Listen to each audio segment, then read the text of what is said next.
مرحوم والدین کی بخشش کا سب سے آسان کلمہ۔ یہ کلمہ پڑھتے ہی قبر نور سے جگمگا اٹھے گی۔ اللہ اسی وقت مغفرت کے لیے فیصلے فرما دے گا۔ بسم اللہ الرحمن الرحیم۔ السلام علیکم محترم ناظرین۔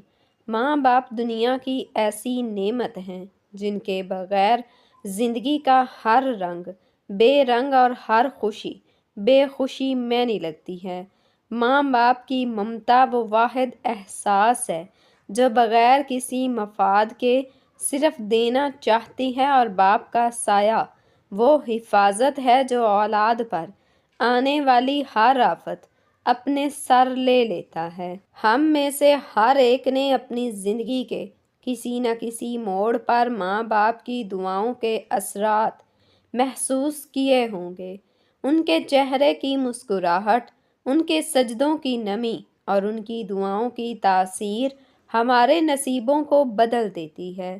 لیکن وقت کی تیز رفتار دنیا بھی، مشکلیں اور غفلت کا پردہ ہمیں کبھی کبھار یہ بھلا دیتا ہے کہ وہ ہستیاں، انہوں نے ہمارے لیے اپنا سکون، اپنی نیند، اپنا آرام اور اپنی جوانی قربان کی۔ آج وہ ہم سے صرف ایک دعا کی امید رکھتی ہیں۔ ہمارا آج کا وظیفہ مرحوم والدین کی بخشش کے لیے ایک ایسا آسان سا کلمہ پڑھنے کا وظیفہ ہے کہ جو شخص یہ کلمہ پڑھتا ہے تو اس کے والدین کی قبر نور سے جگمگا اٹھتی ہے۔ اللہ تعالیٰ اسی وقت اس کے والدین کی مغفرت کے لیے فیصلے فرما دیتا ہے۔ محترم ناظرین، اللہ تعالیٰ قرآن مجید پارہ نمبر 29 سورہ القیامہ میں آیت نمبر 22 تا 23 میں ارشاد فرماتا ہے، ترجمہ: کچھ منہ اس دن تر و تازہ ہوں گے، اپنے رب کو دیکھتے ہوں گے، اور کچھ منہ اس دن بگڑے ہوئے ہوں گے، سمجھتے ہوں گے کہ ان کے ساتھ وہ کچھ کیا جائے گا جو کمر توڑ دے گا۔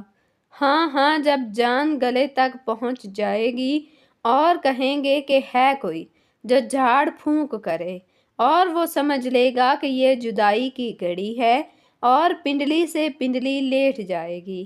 اس دن تیرے رب ہی کی طرف ہانکنا ہے۔ ان آیات میں مومن اور کافر کی پہچان کا ذکر ہے کہ مومن کا چہرہ تر و تازگی بسبب دیدار الہی کہ جو برحق ہے ظاہر ہوگی، مگر کافر کا منہ کالا بدنما ہوگا جو اس کے دل کا حال ظاہر کرے گا۔ بنا ایسے دل و جگر کی بیماری والے کا ہوتا ہے جو بسبب سخت عذاب اور رسوائی کے مرتے وقت ہی ظاہر ہو جاتا ہے کہ کافر کی جان اس کے جسم سے کھینچ کر نکالی جائے گی۔ جو پاؤں کے ناخنوں سے شروع ہوگی، اس وقت کافر جھاڑ پھونک کا مطالبہ کرے گا تاکہ اسے شفا ہو اور وہ بچ جائے، یا پھر اس کی جان آسانی سے نکلے، یہ سمجھتے ہوئے کہ اب جدائی کی گھڑی ہے۔ اپنے بال بچوں اور گھر بار وہ چھوڑ کر جا رہا ہے جس کا اسے بہت دکھ ہوگا، مگر وہ عذاب الہی میں گرفتار ہو کر مثل جانوروں کے ہانکا جائے گا۔ ذلت کا عذاب اس کی کمر توڑ دے گا۔ اس کے برعکس مومن عذاب الہی سے محفوظ رہے گا۔ دیدار الہی کا جذبہ اس کے چہرہ سے ظاہر ہوگا، بالکل اسی طرح جس طرح پیارا پیارے سے ملتا ہے۔ تمام عالم غیب کی خبریں ہیں جو اللہ تعالیٰ نے حضور نبی کریم صلی اللہ علیہ وسلم کو عطا فرمائی ہیں۔ ایمان میں اضافہ اور ارشادات کی روشنی میں مومن کے لیے ہدایت عطا ہو گئی تاکہ اس پر عمل کر کے وہ انعامات پانے کا مستحق ہو سکے جو خدا اور رسول نے اور اللہ کے نیک بندوں نے بیان کیے ہیں، کیونکہ مومن کے لیے موت کا پیغام حضور نبی اکرم صلی اللہ علیہ وسلم سے ملنے کا ذریعہ ہے کہ دیدار کا دن ہے، موت کسی کو چھڑاتی ہے اور کسی کو ملاتی ہے، لہٰذا موت کافر کی رسوائی کا وقت ہے اور مومن کی عزت افزائی کا دن ہے۔ ناظرین، اسلام ایک مکمل ضابطہ حیات ہے جو صرف زندہ ہی کے لیے نہیں بلکہ مرنے والوں کے لیے حقوق اور ان سے جڑے اعمال کی بھی تعلیم دیتا ہے۔ نبی کریم صلی اللہ علیہ وسلم نے ہمیں سکھایا کہ مرنے والوں کے لیے کیا کرنا چاہیے، خاص طور پر اپنے ماں باپ کے لیے جو دنیا سے چلے گئے ہوں، جو اپنی اولاد کی طرف امید بھری نگاہوں سے دیکھتے ہیں۔ ان کو ایصال ثواب کرنا، ان کے درجات بلند کرنا، ان کے لیے بخشش کی دعا کرنا، یہ سب وہ نیک اعمال ہیں جن کی اسلام میں بے پناہ فضیلت ہے۔ اللہ تعالیٰ کے پیارے نبی حضرت محمد صلی اللہ علیہ وسلم نے ہمیں ایسے ذکر و اذکار کی تعلیمات دیں جن کو اگر کوئی شخص پڑھ کر اپنے ماں باپ یا اہل خاندان کے مرحومین کے ایصال ثواب کرے تو ان پر سے عذاب اٹھا لیے جاتا ہے اور انہیں جنت کی خوشخبری دی جاتی ہے۔ غور کیجئے، جنت وہ مقام ہے جس کے لیے انبیاء کرام نے دعا مانگی، صحابہ نے قربانیاں دیں، اولیاء نے ریاضتیں کیں۔ اگر ہم اپنے چند لمحے نکال کر آج کے اس عمل میں آسان سے کلمے کو بتائی گئی تعداد میں پڑھ کر اپنے مرحوم والدین کی بخشش کا ذریعہ بن سکتے ہیں۔ ناظرین، حضور نبی کریم صلی اللہ علیہ وسلم نے فرمایا کہ پیر اور جمعرات کو لوگوں کے اعمال خدا کی بارگاہ میں پیش ہوتے ہیں۔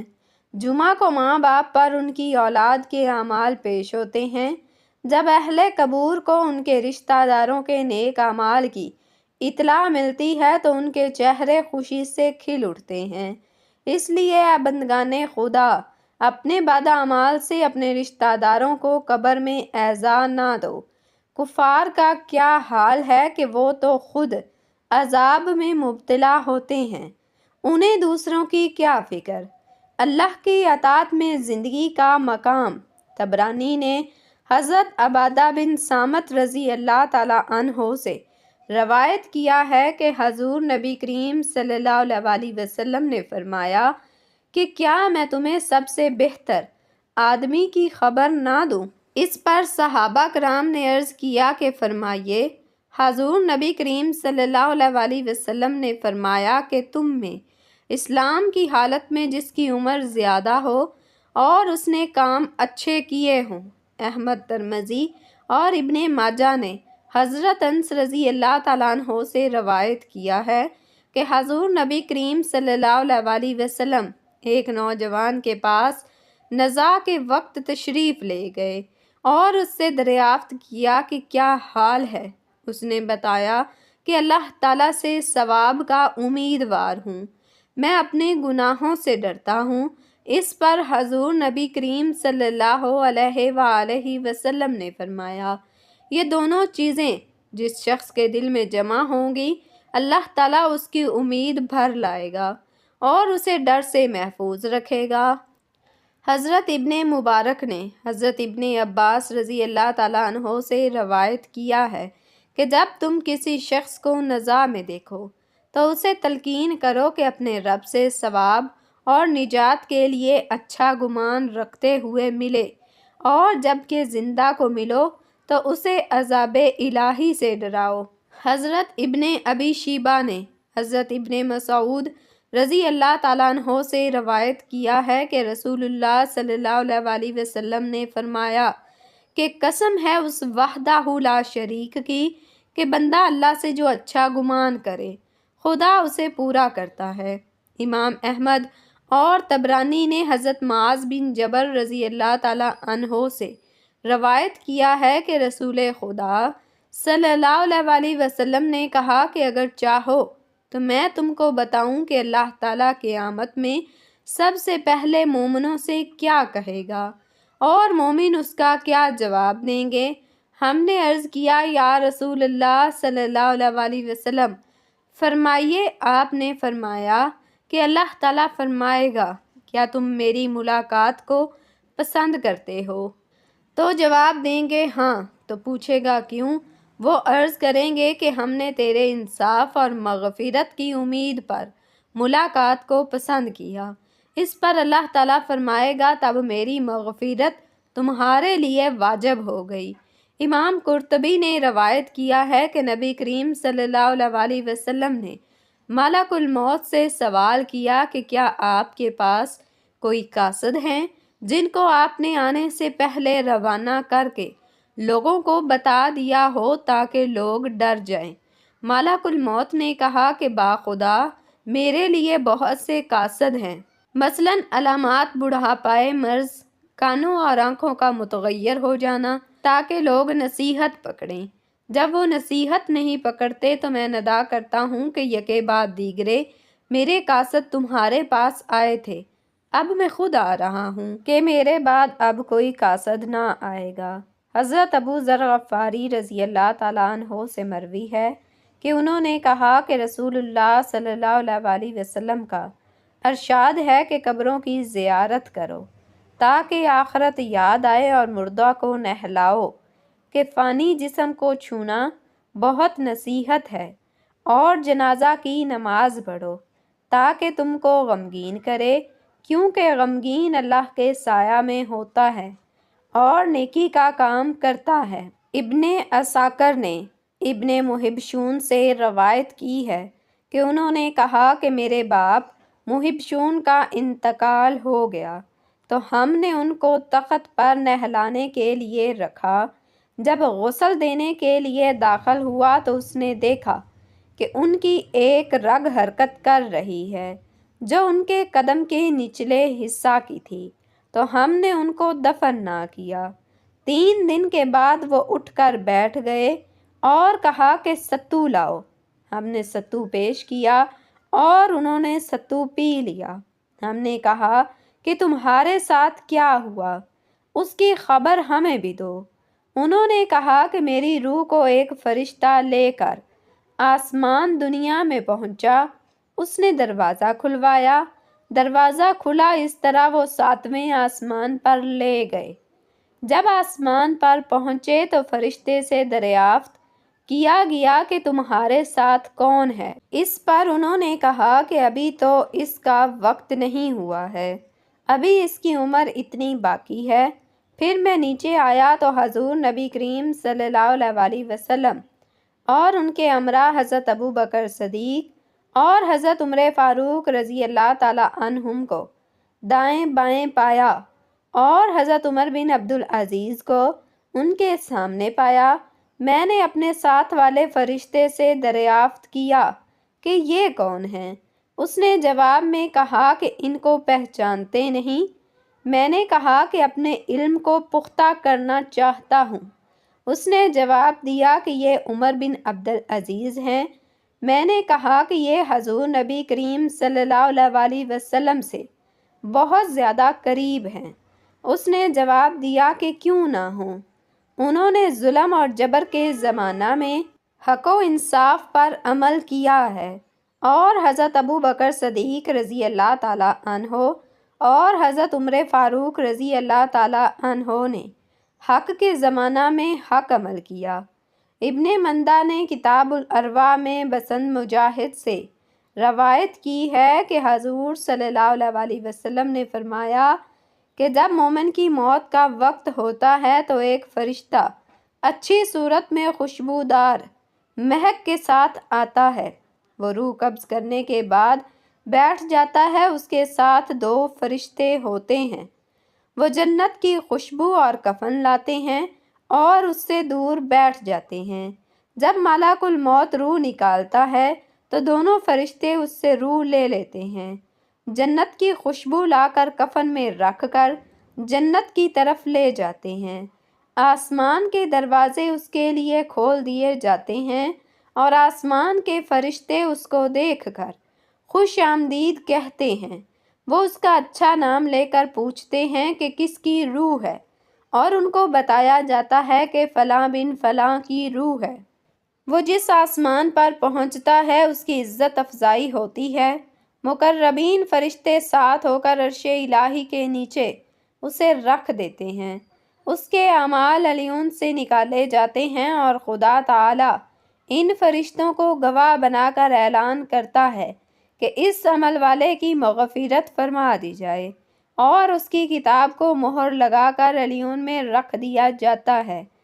پھر خدا تعالیٰ کا حکم ہوتا ہے کہ میرے بندے کی روح کو زمین کی طرف لے جاؤ، اور میرا وعدہ ہے کہ میں اس کو اس مٹی سے اٹھاؤں گا۔ جب میت کو قبر میں رکھ دیا جاتا ہے تو زمین کہتی ہے کہ جب تو میرے اوپر چلتا تھا تو میرے نزدیک پسندیدہ تھا، اب تو میرے پیٹ میں آ گیا ہے، تیرے ساتھ کیا کروں؟ ظاہر ہو جائے گا، حد نگاہ تک اس کی قبر وسیع ہو جاتی ہے اور پاؤں کی جانب جنت کا دروازہ کھول دیا جاتا ہے اور اس کو کہا جاتا ہے کہ میٹھی نیند سو جاؤ، مگر اس کے نزدیک قیامت جلد ہی قائم ہو جائے، بہت پسندیدہ ہوتی ہے۔ حضور نبی کریم صلی اللہ علیہ وآلہ وسلم کے فرمان کے مطابق میت کو دفن کرنے کے بعد وہ مومن جو دفن کرتے ہیں ان میں سے جو بھی قبر کے سرہانے کھڑے ہو کر کلمہ طیبہ کی مرنے والے مومن کو تلقین کرے تو مرنے والے مومن کو منکر نکیر کے سوالات کی سختیوں سے بچا لیں گے۔ یہ بھی یاد رکھنے کے قابل ہے کہ سورہ اخلاص، کل شریف اور الحمد شریف اور قرآن کریم کی تلاوت کا ثواب جو اہل قبور کو پہنچایا جائے وہ پہاڑ بن کر میت کو عطا ہوتا ہے اور صاحب اس تلاوت کرنے والے کی قیامت میں شفاعت کریں گے۔ حدیث کے مطابق اہل قبر کو عذاب سے نجات دلانے کی گنجائش یہاں تک ہے کہ اگر کوئی مسلمان شخص درخت کی ٹہنی کاٹ کر گناہ گار کی قبر پر لگائے گا، جب تک وہ ٹہنی ہری رہے گی اس کی تسبیح سے اس کے عذاب میں کمی ہوتی جائے گی۔ جب ٹہنی کی تسبیح اس قدر فائدہ دیتی ہے تو ذکر اذکار اور آسان کلمہ ثواب کا پہاڑ بن کر مومن گناہ گار کو فائدہ ضرور دیتا ہے۔ حضور نبی کریم صلی اللہ علیہ وآلہ وسلم نے فرمایا کہ جس کی عمر لمبی ہو اور اس کا عمل اچھا ہو وہ سب سے بہتر ہے، اس لیے خدا تعالیٰ سے ڈرتے رہنا، اس سے حسن ظن رکھنا، ثواب کا امیدوار بننا اور گناہوں سے ڈرنا سب کچھ باعث نجات ہے۔ خدا سے اچھا گمان رکھنا نجات کا باعث ہے، کیونکہ خدا تعالیٰ نے فرمایا ہے کہ وہ اپنے بندے کے ساتھ اس کی ماں کی محبت سے 70 گنا زیادہ محبت رکھتا ہے۔ مومن کے لیے ملک الموت کا خدا کا سلام پہنچانا خاتمہ بالایمان بالخیر کی خبر ہے۔ مومن کی موت کے وقت اس کے پاس کلمہ طیبہ کی تلقین کرنا، یعنی خود کلمہ شریف پڑھ کر اس کو سنانا تاکہ وہ سن کر کلمہ شریف پڑھے، مرنے والے کے خاتمہ بالایمان کے گواہ ہو جاتے ہیں اور وہ جنتی ہو جاتا ہے۔ فرمایا بہترین عمل یہ ہے کہ جس کو موت کی یاد خوف زدہ کرتی ہے اس کی قبر جنت کا باغ بنے گی۔ حضرت علی رضی اللہ تعالیٰ عنہ نے فرمایا کہ لوگ سو رہے ہیں، جب مر جائیں گے تو جاگ اٹھیں گے، اس لیے خواب غفلت سے بیداری اس کی اصلاح ہے۔ حضور نبی کریم صلی اللہ علیہ وآلہ وسلم نے فرمایا کہ اللہ تعالیٰ ملک الموت کو اپنے ولی کے پاس بھیجتا ہے، اس کے ساتھ 500 فرشتے ہوتے ہیں جو جنت کا خوشبودار کفن ساتھ لاتے ہیں۔ ہر فرشتہ میت کے ایک عضو پر ہاتھ رکھتا ہے، ریشم کو اس کی تھوڑی کے نیچے بچھاتے ہیں، جنت کا دروازہ کھول کر دکھایا جاتا ہے اور اس کا دل جنت کی رغبت کرتا ہے۔ ملک الموت اس پر بہت زیادہ مہربان ہوتا ہے کیونکہ یہ خدا کا محبوب ہے۔ اس کی روح اس طرح نکالی جاتی ہے جس طرح آٹے سے بال۔ فرشتے کہتے ہیں کہ سلامتی سے جنت میں داخل ہو۔ الغرض آسمان کا ہر وہ دروازہ جس سے اس کا عمل چڑھتا تھا وہ رزق نازل ہوتا تھا، 40 روز تک روتا ہے، مگر کافر کے لیے نہ آسمان روتا ہے نہ زمین، جیسا کہ ارشاد خدا بندی ہے، پھر آسمان اور زمین ان پر نہیں روئے۔ ناظرین، حضرت شیخ الحدیث مولانا محمد ذکریہ صاحب رحمت اللہ علیہ فضائل ذکر میں تحریر فرماتے ہیں۔ شیخ ابو یزید قرطبی رحمت اللہ علیہ فرماتے ہیں میں نے یہ سنا کہ جو 70 مرتبہ لا الہ الا اللہ پڑھے اس کو دوزخ کی آگ سے نجات ملے گی۔ میں نے یہ خبر سن کر ایک نصاب یعنی 70,000 کی تعداد اپنی بیوی کے لیے بھی پڑھا اور کئی نصاب خود اپنے لیے پڑھ کر ذخیرہ آخرت بنایا۔ ہمارے پاس ایک نوجوان رہتا تھا جس کے بارے میں یہ مشہور تھا کہ یہ صاحب کشف ہے۔ مجھے اس کی صحت کے بارے میں کچھ تردد تھا۔ ایک مرتبہ وہ نوجوان ہمارے ساتھ کھانے میں شریک تھا۔ دفعتاً اس نے چیخ ماری اور سانس پھولنے لگا اور کہا کہ میری ماں دوزخ میں جل رہی ہے۔